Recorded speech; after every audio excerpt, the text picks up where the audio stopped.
Hello बच्चों, स्वागत है आपका रैंकर्स एजुकेयर के ऑनलाइन लर्निंग प्लेटफॉर्म पे। मैं हूं आदर्श सोनकर फ्रॉम ITBHU। मैं हूं आपका फिजिक्स मेंटर। आज हम डिस्कस करने वाले हैं 2025 के PYQs को, जिसमें हम क्वेश्चन नंबर 1 to 12 डिस्कस करेंगे। तो शुरू करते हैं क्वेश्चन नंबर 1 से। भाई ध्यान दीजिएगा, क्वेश्चन नंबर 1 क्या है।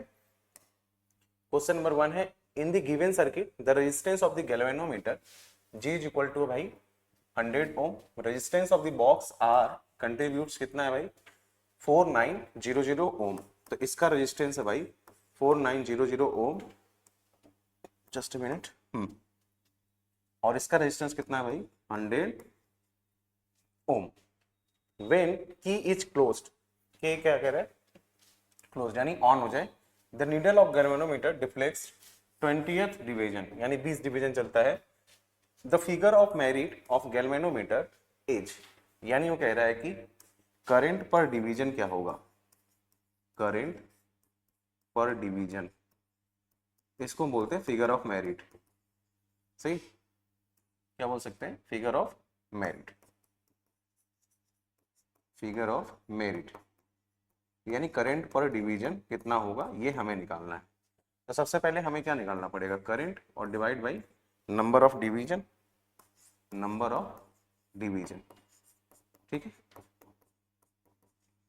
अगर मुझे ये निकालना है तो सबसे पहले मुझे निकालना पड़ेगा करंट और उसको डिवाइड करना पड़ेगा नंबर ऑफ डिवीजन से। तो करंट निकालने के लिए हम क्या करेंगे, सबसे पहले इसको सॉल्व करेंगे। तो अगर मैंने की को ओपन कर दिया तो ये लाइन अगर क्लोज कर दूं तो क्या हो जाएगा, नेट रेजिस्टेंस आर इक्विवेलेंट कितना हो जाएगा भाई, सीरीज में है तो आर इक्विवेलेंट हो जाएगा 100 ओम प्लस 4900।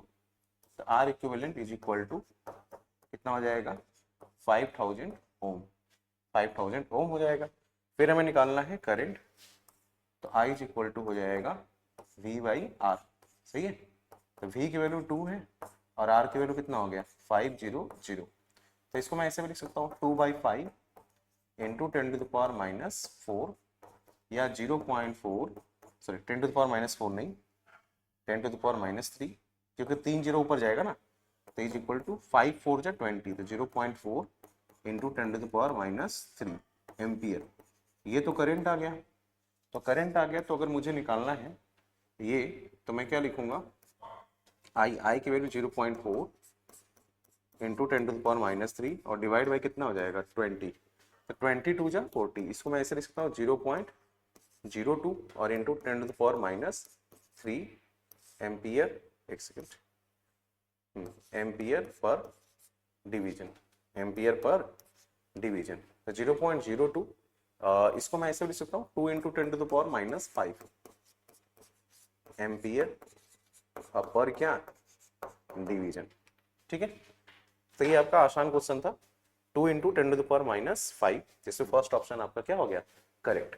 आई होप आपको ये सवाल समझ आया होगा। देख लीजिए आप, करंट पर डिवीजन जिसको बोलते हैं फिगर ऑफ मेरिट, वो होता है I divide by number of division. तो सबसे पहले आई निकाल लिया, आई की वैल्यू इतना आ गया, और फिर क्या किया, करंट डिवीजन या फिगर ऑफ मेरिट निकालने के लिए हमने ये कर दिया। सही, आगे बढ़ते हैं। गैल्वेनोमीटर का प्रतिरोध 100 ओम था भाई, और आर का मान कितना था 49, और वही गैल्वेनोमीटर का गुणनफल, मेरिट ही बोलते हैं उसे, करंट पर डिवीजन आपको निकालना है। क्लियर है यहाँ तक। चलिए अगले क्वेश्चन की तरफ बढ़ते हैं। क्वेश्चन नंबर 2 देखते हैं। क्वेश्चन नंबर 2 बोल रहा है कि an electric dipole is capped in an electric field which is increasing in positive x direction. The dipole moment of the dipole is along x axis, यानी dipole moment भी along x axis है। Which of the following option is correct for the electric dipole?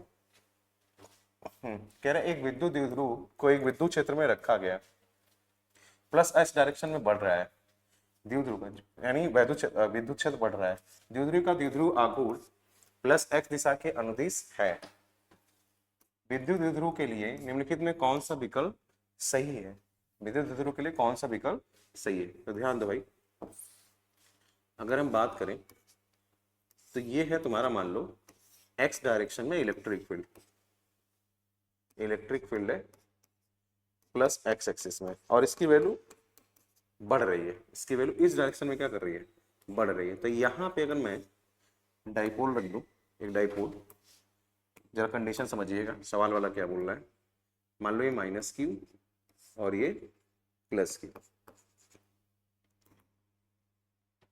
Just wait, हाँ ये minus Q है और ये plus Q है भाई।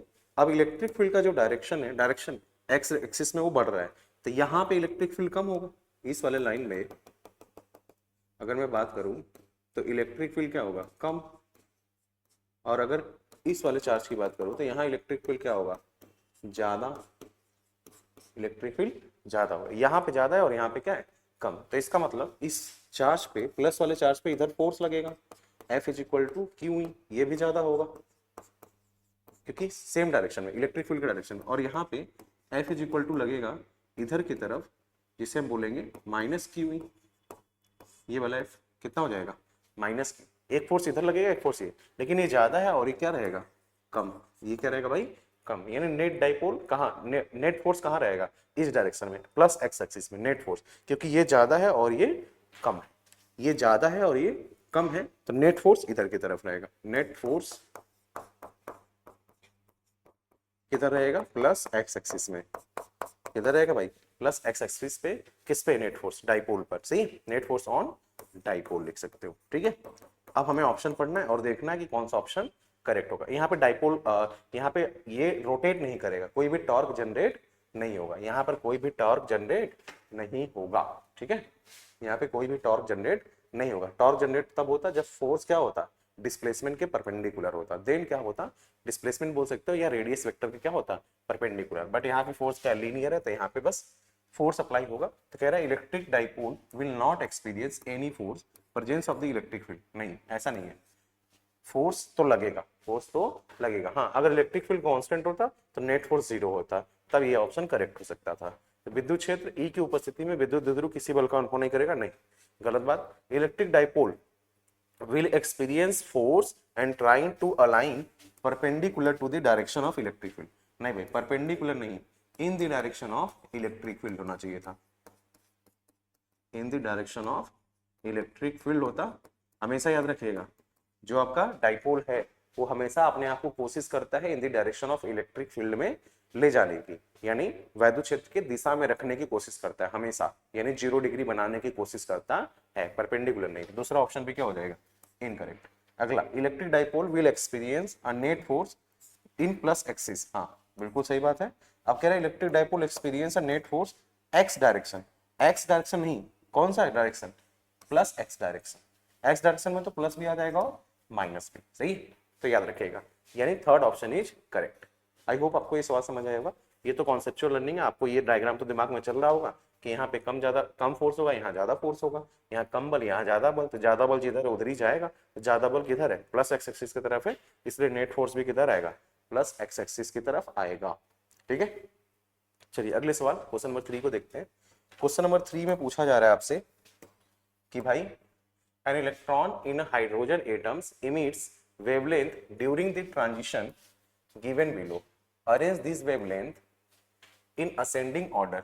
यानी क्या करना है भाई, हाइड्रोजन परमाणु में एक इलेक्ट्रॉन नीचे दिए गए संकरण के दौरान उत्सर्जित करता है, इन तरंगदैर्ध्यों को आरोही क्रम में व्यवस्थित करें। सही, यानी असेंडिंग ऑर्डर का मतलब होता है कि छोटे से बड़े के ऑर्डर में आपको करना है, डिसेंडिंग ऑर्डर का मतलब बड़े से छोटे ऑर्डर में। तो हमें करना क्या है, स्मॉल से लेके क्या करना है, स्मॉल टू लार्ज।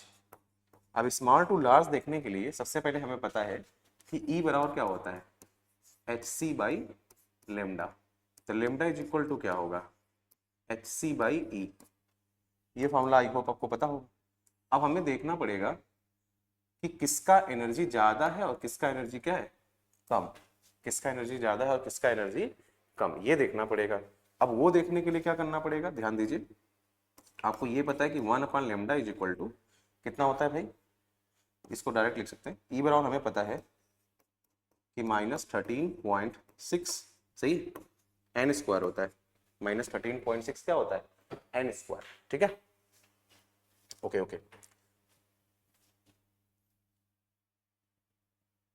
एनर्जी कितनी होती है भाई,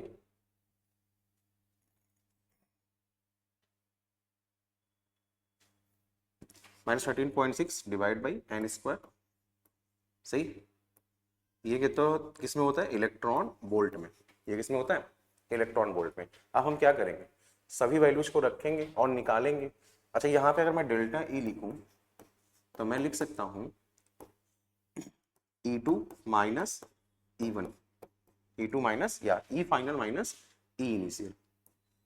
डेल्टा ई लिखते पहले, E final minus E initial, तो क्या हो जाएगा माइनस 13.6 डिवाइड बाई क्या हो जाएगा एन फाइनल का स्क्वायर माइनस 13.6 एन इनिशियल का स्क्वायर। सबका एनर्जी गैप हमें देखना पड़ेगा तभी हम लगा सकते हैं। ये हो जाएगा, नीचे स्क्वायर रहेगा। ये सब इलेक्ट्रॉन वोल्ट में लिख रहे हैं भाई, तो माइनस माइनस क्या हो जाएगा प्लस। तो मैं इससे लिख सकता हूँ डेल्टा ई बराबर 13.6 bracket over 1 upon an initial का स्क्वायर माइनस 1 अपान एन फाइनल का स्क्वायर। ये लिख दिया हमने। अब हम क्या करेंगे, सबकी वैल्यू पुट करेंगे और हमें ये देखना है सबसे पहले स्मॉल चाहिए और लास्ट में क्या चाहिए, लार्ज। तो ई की वैल्यू अगर स्मॉल है तो लेमडा लार्ज होगा, और ई की वैल्यू जितना ज़्यादा रहेगा लेमडा उतना कम रहेगा। ये हमें याद रखना है। चलो ठीक है, अब यहाँ पे आपको आइडिया लगाना पड़ेगा। पहला पहला देखिए, पहला क्या दिया हुआ है N3 to N1, N3 to N2 दिया हुआ है। तो डेल्टा ई अगर हम देखें तो 13.6 तो एक कांस्टेंट की तरह ट्रीट कीजिए। 1/3 टू कहाँ जा रहा है 2, तो 1 बाई इतना। तो इसको मैं लिख सकता हूँ 13.6 इंटू 1/9, 1 माइनस 1/4, तो कितना हो जाएगा। इनिशियली कहाँ था 3 पे और जा रहा है 2 पे, कितना आ जाएगा भाई ये 3 का स्क्वायर 9, 9 4 जा 36, तो -5 बाई क्या हो जाएगा 36 हो जाएगा। ठीक है, यहाँ से यहाँ ठीक। चलो ये तो बंद कर लेंगे डेल्टा ई। आगे बात करते हैं भाई, माइनस में आ रहा है वो देख लेंगे बाद में। ठीक है, n initial to n final, सही लिखा है ना। ये प्लस हो जाएगा और ये माइनस, हाँ ठीक है। चलो 13.6। अब बात करते हैं 1/2 स्क्वायर और माइनस 1/1 स्क्वायर। तो ये 13.6, ये कितना आ जाएगा भाई 1/4 माइनस 1/1, तो 1। ठीक है, यहाँ पे कितना आ जाएगा एलसीएम 4 आ जाएगा। तो ये 2 2 जा 4 आ जाएगा, तो -3/4। सही, यहाँ 5/36 आ रहा है, यहाँ 3/4 आ रहा है।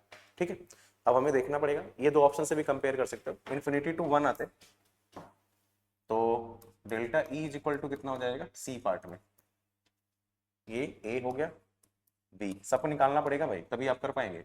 डेल्टा सी इन्फिनिटी टू 1 आ रहा है, इन्फिनिटी टू 1, इन्फिनिटी टू 1 आ रहा है, तो 13.6 ऑप्शन के थ्रू भी जा सकते हैं। 1/इन्फिनिटी का स्क्वायर माइनस 1/1 का स्क्वायर। ठीक है, कितना आ जाएगा 13.6, ये आ जाएगा -1। अगर 3 रखूंगा तो 13.6 इन्फिनिटी टू 1, 1/इन्फिनिटी टू 3 आ रहा है, 3 स्क्वायर, ये 13.6 माइनस 1/9, ये आ जाएगा। फिर 4 to 1 रख सकते हैं। चलो वो तो 4 to 1 रख देंगे, कोई दिक्कत नहीं, वो भी रख लेते हैं क्योंकि रख के सॉल्व करना पड़ेगा। 13.6 1/4 का स्क्वायर माइनस 1/1 का स्क्वायर, कितना आ जाएगा भाई 4 का स्क्वायर 16, तो 16 और ऊपर आ जाएगा -15। अब जरूर मैच करो। देखो सबसे पहले हम बात कर रहे हैं सबसे मैक्सिमम कितना होगा इनफाइनाइट टू 1, क्योंकि ये कितना आ रहा है -13.6, ये माइनस को छोड़ दीजिए, ज्यादा एनर्जी आ रहा है, इसका मतलब ये वेवलेंथ कम होगा, तो सबसे कम कौन होगा सी वाला, तो सबसे कम सी वाला। अच्छा सी वाले के बाद देखिए इनफाइनाइट टू कितना आ रहा है 3, सबसे कम इनफाइनाइट, और फिर इनफाइनाइट टू 3 आ रहा है तो -1/9, और ये कितना है -15/16, और ये कितना है भाई 5/36 -3/4, तो 1/9 कितना आ जाएगा तुम्हारा -1/9, 3 का स्क्वायर 9 हो गया, हाँ -1/9 अगर मैं करूँ तो 9 हो जाएगा पॉइंट 1, पॉइंट क्या हो जाएगा 1। अच्छा ये 16, और यहाँ पे अगर मैं बात करूँ तो 15 को 16 से डिवाइड करूँ, सब जगह बी दिया हुआ और ई दिया हुआ है, बी और ई देखना है मुझे, तो बी यहाँ पे देखो -3/4, तो 4 ये हो जाएगा 0.75 0 पॉइंट कितना हो जाएगा 75, और ये कितना हो जाएगा कुछ नहीं तो यहाँ पे 0.9 हो जाएगा, तो इसका मतलब ई आ जाएगा। तो सी के बाद क्या आएगा, ई, सी के बाद ई। अब सी के बाद ई आ गया तो फिर बी आ जाएगा, फिर क्या आ जाएगा, बी, यानी ये ज्यादा हो जाएगा। तो बाद देखो सी आ गया, सी के बाद ई, फिर ई के बाद बी, ई के बाद क्या जाएगा, बी। ए नहीं आएगा क्योंकि ये 5/36 है, बहुत स्मॉल नंबर है, ये 0.75 है। अब उसके बाद क्या बचा भाई, 5/36 देखना है और ये इतना। तो अगर मैं इसको देखूं तो पॉइंट लगा दूंगा तो तुम्हारा हो जाएगा 50, सही है। तो ये हो जाएगा 36 को अगर मैं 50 से डिवाइड 50 को 36 से डिवाइड कर रहा हूँ तो 36 बन जाए 36। इन दोनों को कंपेयर करना है, कौन पहले आएगा कौन बाद में, ठीक है। तो वैसे भी दिख रहा है बी यहाँ पे, बाकी ए और डी का कंपेरिजन कर लेते हैं। 36 यहाँ 5 पॉइंट लगाया, ये आ जाएगा 36 यानी 14, फिर 140 हो जाएगा, ठीक है। फिर 0.14 आ जाएगा और ये 1/9, तो 9 बन जाए 9, सही। ये 1 आएगा और ये 14 आएगा, यानी सबसे ज्यादा ए होगा, क्या होगा, ए। फिर क्या होगा, डी, यानी fourth option is correct. Fourth option में भी वही लिखा हुआ है, सही, फोर्थ ऑप्शन में भी वही लिखा हुआ है। सेकंड ऑप्शन गलत, ये भी गलत और ये भी गलत, क्लियर है। तो यहाँ पे भाई एनर्जी कंपेरिजन करना पड़ेगा और ये एनर्जी कंपेरिजन फटाफट करना पड़ेगा, तभी आप कर सकते हैं ऐसे सवालों को, समझ आ रहा है। या तो फिर आप एनर्जी गैप से देखिए, एनर्जी गैप से भी आप देख सकते हैं, ठीक है। चलिए अगले सवाल की तरफ बढ़ते हैं। अगला सवाल क्वेश्चन नंबर 4 देखो क्या बोल रहा है। A conducting circular loop is placed in a uniform magnetic field of 0.5 Tesla with its plane perpendicular to the magnetic field. The radius of the loop start shrinking at the rate of 4 mm per second, यानी dr/dt। ये कितना दिया है आपको, 4 mm पर second. अगर इसको metre में लिखोगे तो 4 × 10⁻³ मीटर पर सेकेंड, सही।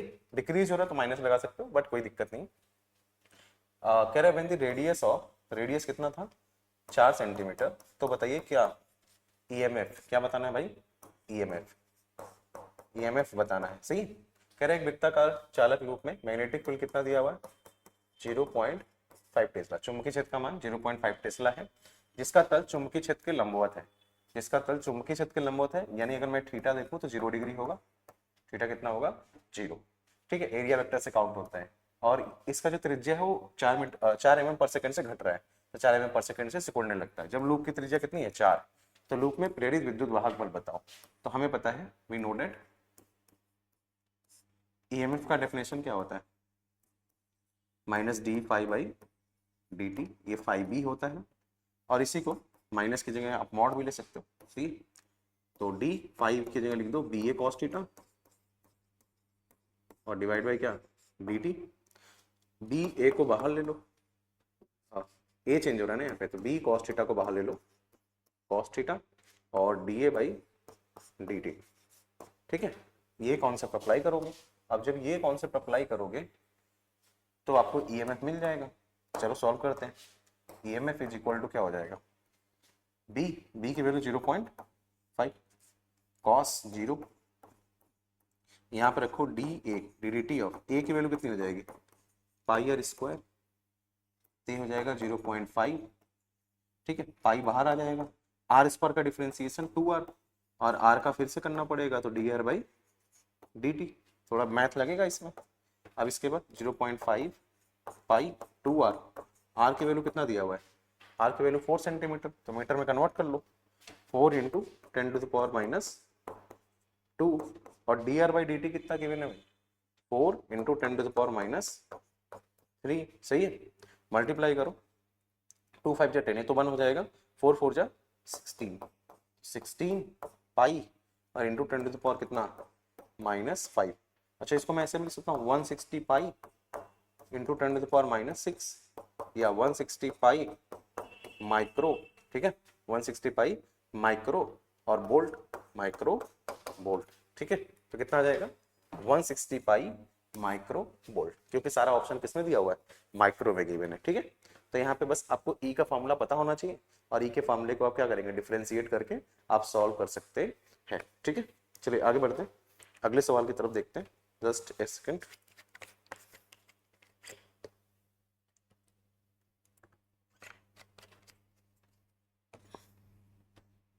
ठीक है, अगला अगला क्वेश्चन कह रहा है 4 register of 6 ohm, 4 register of 6 ohm, each are joined and shown in the figure. The equivalent resistance of the combination, यानी 6 ohm का रेजिस्टेंस है, हमें बताना है कि इनका ये डायग्राम के अंदर कितना आपका रेजिस्टेंस होगा। तो जरा ध्यान दो, ये पॉइंट ए है, ध्यान से देखिए, ये पॉइंट क्या है ए। अगर ये पॉइंट ए है तो ये वाला पॉइंट भी क्या होगा ए होगा, क्योंकि इस बार में कोई भी रेजिस्टेंस नहीं है, तो दोनों पॉइंट का पोटेंशियल सेम। ऐसे ही इस पॉइंट को थोड़ी देर के लिए मैं बोल देता हूँ सी, तो ये वाला पॉइंट भी क्या होगा सी, ये वाला पॉइंट भी क्या होगा सी। तो ये तो बी है, ये तो क्या है आपका बी है, ठीक है। जस्ट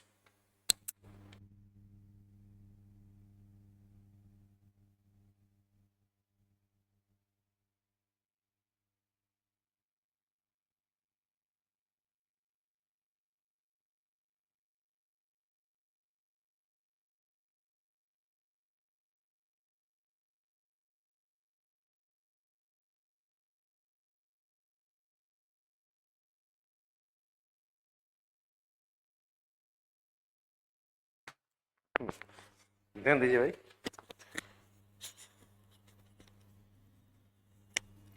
एक सेकेंड।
ठीक है भाई, देखो जस्ट वेट वेट। हाँ, तो हमने ये डिस्कस कर लिया कि भाई इस पॉइंट का पोटेंशियल ए है, इसका भी पोटेंशियल ए है, इसका पोटेंशियल सी है और इसका पोटेंशियल भी क्या है सी, और इसका पोटेंशियल तो मान लो बी है। तो अगर मैं न्यू ग्राफ बनाऊं, इसको अगर मैं सिंप्लीफाइड वे में बनाऊं, तो यहाँ पे लिखता हूँ मैं ए, यहाँ पे लिखता हूँ सी और यहाँ पे लिखता हूँ बी। तो अगर आप ध्यान देंगे तो ए और सी के बीच एक रेजिस्टेंस लगा हुआ है, तो यहाँ पे ए और सी के बीच हमने एक रेजिस्टेंस बना दिया। फिर सी और ए के बीच अगेन एक रेजिस्टेंस लगा हुआ है, तो सी और ए के बीच अगेन एक रेजिस्टेंस लगा दिया। ए और सी के बीच एक और रेजिस्टेंस लगा हुआ है, ए को थोड़ा साइड ले देते हैं। तो यहाँ पे फिर से ए और सी के बीच एक रेजिस्टेंस हमने लगा दिया। अब उसके बाद सी और बी के बीच लास्ट में एक रेजिस्टेंस लगा हुआ है, ये लगा दिया। अच्छा, ये सब 6 ओम के हैं, ये भी 6 ओम का, ये भी 6 ओम का और ये भी 6 ओम का, ये भी 6 ओम का है। तो तीनों अगर पैरेलल में है, अगर ये तीनों पैरेलल में, तो इन तीनों का नेट इक्विवेलेंट कितना आ जाएगा 2 ओम। 1/6 प्लस 1/6 प्लस 1/6 सॉल्व करोगे 6 और ये दोनों मिलकर कितना हो जाएगा 8 ओम, यानी इसका आर इक्विवेलेंट हो जाएगा तुम्हारा 8 ओम। ठीक है यार, आई होप आपको ये सवाल समझ आया होगा, और ये बहुत आसान सवाल है, फटाक से आप बस ये डायग्राम देखेंगे, आप पोटेंशियल मानिए और सॉल्व कर दीजिए। चलिए आगे बढ़ते हैं। आगे बढ़ने से पहले मैं बता दूं कि रैंकर्स एजुकेयर के लिए का ऑनलाइन लर्निंग प्लेटफॉर्म के साथ साथ ऑफलाइन कैंपस भी है, जो कि दुर्गाकुंड वाराणसी में स्थित है।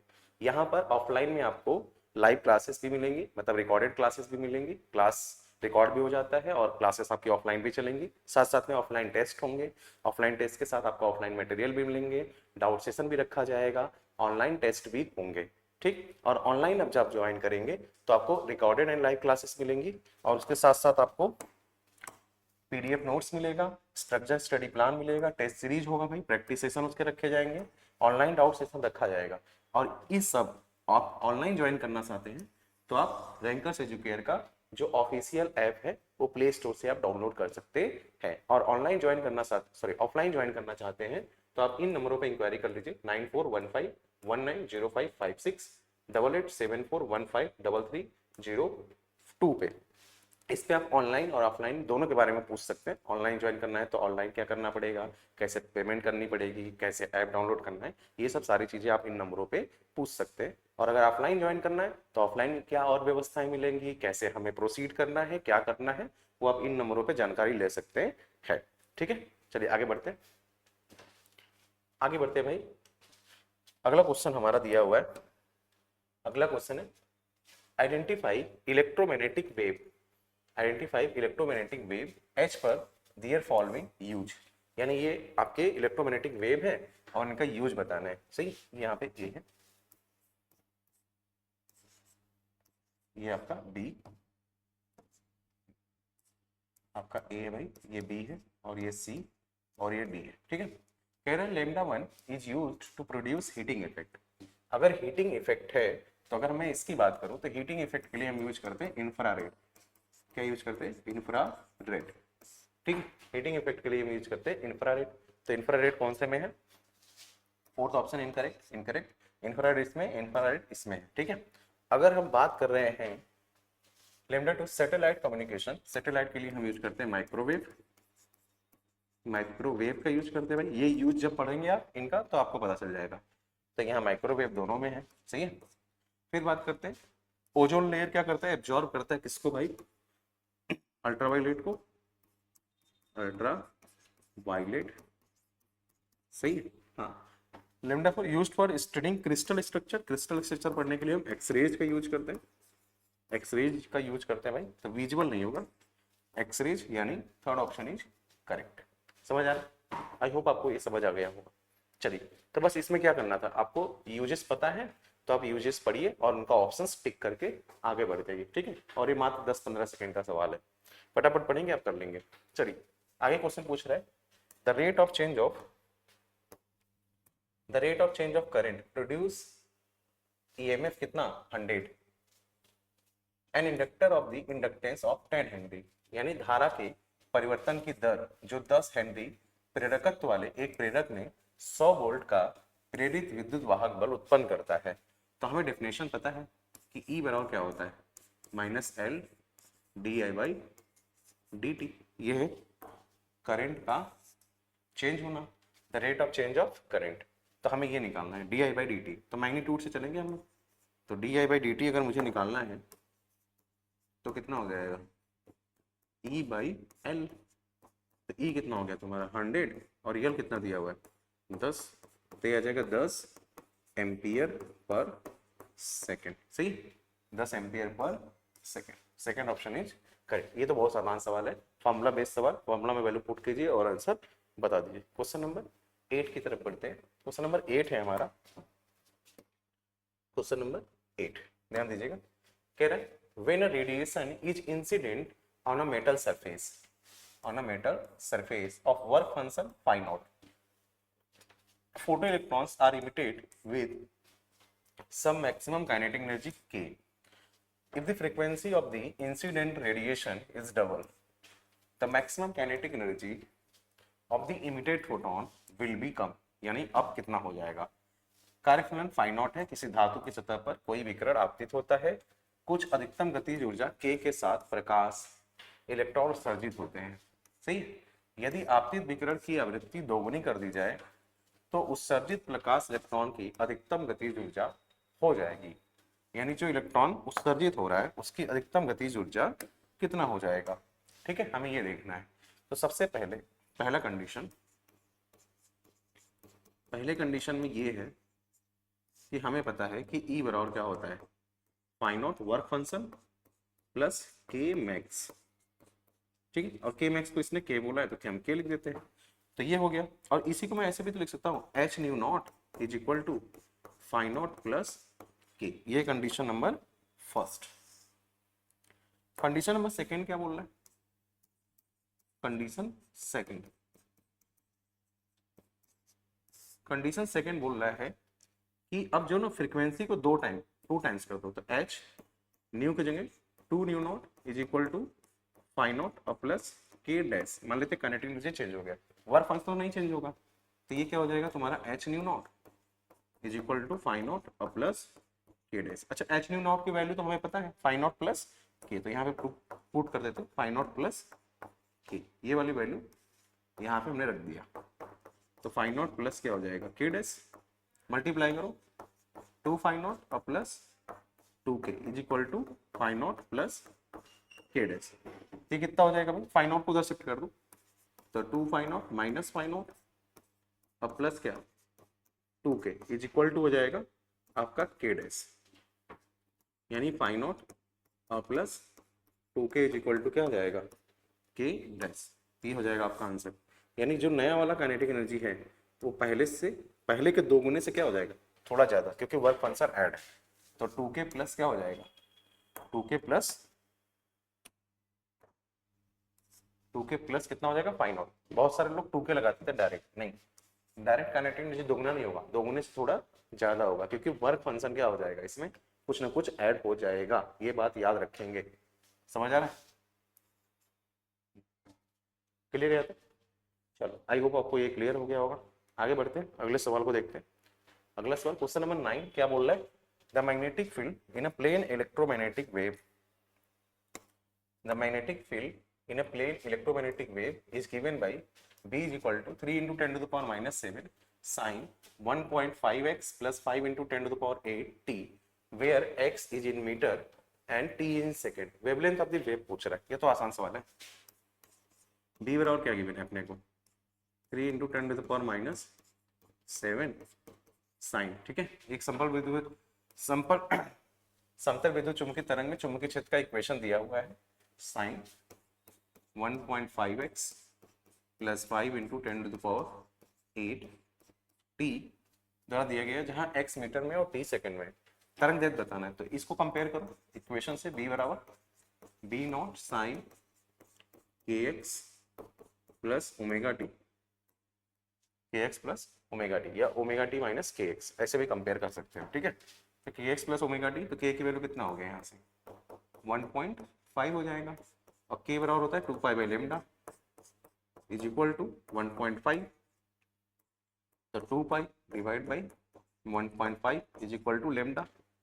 तो मुझे लेमडा अगर निकालना है तो 2 इंटू 3 और डिवाइड बाई कितना 1.5, 3.14 रख लो और divide by lambda, sorry is equal to lambda divide by 1.5, कितना हो जाएगा ये? तो 3 है 6.28 और divide by 1.5 is equal to lambda. इसको मैं ऐसे भी तो लिख सकता हूँ 62.8 और डिवाइड बाई 15, तो 15 4 जा 60 और 15 2 जा 30, लगभग कितना आ जाएगा अप्रोक्सीमेट, तो 4.2 मीटर, 4.2 मीटर। तो भाई अप्रोक्सीमेट आंसर कितना हो जाएगा 4, क्योंकि यहाँ पे ऑप्शंस और नहीं गिवन है, तो 4 आ जाएगा, सही। तो इसका आंसर कितना आ जाएगा भाई 4 मीटर। आई होप आपको ये सवाल समझ आया होगा। बस यहाँ पे क्या करना था, k की वैल्यू निकालनी है, k इज इक्वल टू क्या लिखना है 2 पाई बाई लेमडा, और लेमडा को सॉल्व कर लेना है। लेमडा को सॉल्व करोगे तो 4.2 मीटर आएगा, बट ऑप्शन में 4 दिया था तो 4 ही करेक्ट करेंगे। क्वेश्चन नंबर 10 देखो क्या बोल रहा है। क्वेश्चन नंबर 10 बोल रहा है, a transformer has 400 turns in the primary coil and 8000 turns in the secondary coil, it connected to a 220 volt main supply. यानी आपका जो आपका प्राइमरी कॉइल है उसमें 220 वोल्ट है। The potential difference per turn in secondary coil, तो हमें पता है कि सेकेंडरी कॉइल डिवाइड बाई या Vs by Vp is equal to होता है Ns बाई Np, और हमसे Vs बाई अगर मैं Ns करूं तो क्या लिखूंगा Vp बाई Np, ऐसे लिखूंगा। तो यही तो पूछ रहा है, potential in secondary coil divide by per unit, यही पूछ रहा है पोटेंशियल डिफरेंस पर टर्न। तो V S by N P पूछ रहा है, तो इसकी वैल्यू रखो। V S by N P निकालने के लिए हम क्या करेंगे, V S by N S sorry, तो वी पी कितना दिया हुआ है 220 और डिवाइड बाई कितने टर्न है भाई 400, तो 0 से 0 कैंसिल, 11 बाई कितना आ जाएगा 20, 25 जा 100, फिर 25 जा 100, तो 0.55 वोल्ट आ जाएगा, 0.55 वोल्ट। तो इसमें ये 8000 को यूज करने की जरूरत नहीं है। हाँ अगर बोलता कि पोटेंशियल डिफरेंस इन सेकेंडरी, तब हम यहाँ 8000 रखते और सेकेंडरी का क्या निकालते हैं, पोटेंशियल निकाल लेते। ठीक है यहाँ तक, चलिए यहाँ तक आई होप आपको क्लियर हो गया। क्वेश्चन नंबर 10 हमने कर लिया। क्वेश्चन नंबर 11 की बात करते हैं। 11 बढ़ने से पहले मैं बता दूं, जब आप रैंकर्स एजुकेयर का ऑनलाइन या ऑफलाइन लर्निंग प्लेटफॉर्म ज्वाइन करेंगे, देन आपको यहाँ पे मटेरियल प्रोवाइड कराए जाएंगे। अगर आप ऑफलाइन कैंपस ज्वाइन करते हैं तो आपको बुक्स ऑफलाइन दी जाएंगी प्रिंटेड फॉर्म की। अगर ऑनलाइन ज्वाइन करते हैं तो आपको ऐप पे अपलोड कर दिया जाएगा, आप उसे कहीं भी प्रिंट करा के आसानी से पढ़ सकते हैं। आपको बुक्स में क्या क्या मिलेगा, जनरल टेस्ट की सारी बुक मिलेंगी, लैंग्वेज की सारी बुक मिलेंगी, डोमेन्स की सारी बुक मिलेंगी। अगर आप कॉमर्स से हैं, साइंस से है, किसी भी फील्ड से, तो आपको सारी बुक्स मिलेंगी। और बुक्स कुछ इस तरीके से, जैसे केमिस्ट्री हो गया, फिजिक्स हो गया, बायोलॉजी, ऐसे ही मैथ्स से, क्वांट आपका जीटी में, जनरल जीके हो गया आपका, लॉजिकल रीजनिंग, इन सब की बुक्स आपको ऐसे मिलेंगी। ऑफलाइन ज्वाइन करेंगे तो आपको ये प्रिंटेड फॉर्म में मिलेंगी, ऑनलाइन ज्वाइन करेंगे तो आपके ऐप पे अपलोड करा दी जाएंगी, आप उनको प्रिंट करा के पढ़ सकते हैं। ठीक है, चलिए आगे बढ़ते हैं। ये स्पेशल बुक है, हम लोगों ने लिखा है इसे। चलिए आगे बढ़ते हैं भाई। अगला क्वेश्चन हमारे पास क्या आ रहा है, क्वेश्चन बोल रहा है कि which of the following has zero value in a plane electromagnetic wave. कह रहे हैं समतल विद्युत चुंबकीय तरंग निम्नलिखित में किसका औसत मान शून्य होता है। तो इलेक्ट्रिकल एनर्जी और मैग्नेटिक एनर्जी, इसकी बात करें तो ये औसत मान शून्य नहीं होता। हाँ इलेक्ट्रिक फील्ड का एक साइकिल के अंदर औसत मान 0 होता है। तो इलेक्ट्रिक फील्ड और मैग्नेटिक फील्ड, तो ए और बी ओनली सही है, इन दोनों का औसत मान क्या होता है, एक चक्कर के लिए शून्य होता है। क्योंकि देखो ये इलेक्ट्रिक, मान लो ये इलेक्ट्रिक फील्ड है और यहाँ पे आपका मैग्नेटिक फील्ड, तो ये इलेक्ट्रिक फील्ड अगर एक चक्कर लगाएगा, एक चक्कर का मतलब यहाँ से शुरू हुआ और यहाँ आ गया, तो ये प्लस हो गया और ये माइनस, तो एवरेज मान कितना हो जाएगा 0, एवरेज मान 0 हो जाएगा। ऐसे ही मैग्नेटिक फील्ड की अगर हम बात करें, तो मैग्नेटिक फील्ड अगर ऐसे चल रहा है, मैग्नेटिक फील्ड, तो ये भी क्या हो जाएगा, एक चक्कर के बाद ये प्लस हो गया और ये माइनस, और ये क्या हो जाएगा 0, क्या हो जाएगा भाई 0 हो जाएगा एवरेज वैल्यू। ठीक है, तो ए और बी ओनली। आगे बात करते हैं क्वेश्चन नंबर 12, लास्ट सवाल, ये देखते हैं, ध्यान दीजिएगा। क्वेश्चन क्या बोल रहा है, कह रहा है कि फेनोमेना इधर इधर कैरेक्टरिस्टिक्स है, आपको बताना है कौन सा फेनोमेना किससे कनेक्ट हो रहा है। रिफ्लेक्शन की बात करें तो यूज्ड फॉर रिड्यूसिंग ग्लेयर नहीं, यानी चमक को कम करने के लिए नहीं। Changing in path when a light incident on a opaque medium, opaque medium मतलब दूसरे मीडियम में लाइट नहीं जाएगा, तो इसका मतलब पाथ अपना चेंज करेगा ओपेक मीडियम में। दूसरा रिफ्रैक्शन है, रिफ्रैक्शन क्या बोल रहा है, देखो change in path when a light incident on a transparent medium, यानी लाइट दूसरे मीडियम में जाएगा तब अपने पाथ को चेंज करता है। आगे है इंटरफेरेंस, इंटरफेरेंस क्या करता है, दो वेव को ऐड करता है, light added to the light produce darkness या ब्राइटनेस। ठीक है, ये इंटरफेरेंस है। पोलराइजेशन क्या करता है भाई, लाइट का चमक कम करता है, लाइट का चमक क्या करता है कम। तो ए का सेकंड किसमें है भाई, इसमें है और इसमें, तो ये ऑप्शन कैंसिल। फिर बी का थर्ड है, तो बी का थर्ड भी है इसमें और इसमें भी बी का थर्ड है। सी का फोर्थ दिया हुआ है, सी का वन, सी का फोर्थ ये है भाई, तो यहाँ पे आपका ये ऑप्शन क्या हो जाएगा, करेक्ट हो जाएगा। ठीक है, कोई दिक्कत नहीं आता। आई होप आपको आज की ये सारे क्वेश्चन समझ आए होंगे, हमने कैसे क्वेश्चंस को अप्रोच किया, कैसे हमें सवालों को करना चाहिए, ये हमने देखा। सभी सवालों में आपने देखा होगा कुछ ऐसे एक दो सवाल थे जो थोड़े हार्ड है, बाकी सवाल आपके कॉन्सेप्चुअल लर्निंग और आपके प्रैक्टिस पे बेस्ड है, ताकि अगर आपको कुछ चीजें अगर याद हैं और कुछ चीजें आप फटाफट कर पाएंगे तो इन सवालों को आप जल्दी जल्दी कर सकते हैं। तो बस आज के लिए इतना ही रखते हैं, मिलते हैं अगली क्लास में, धन्यवाद।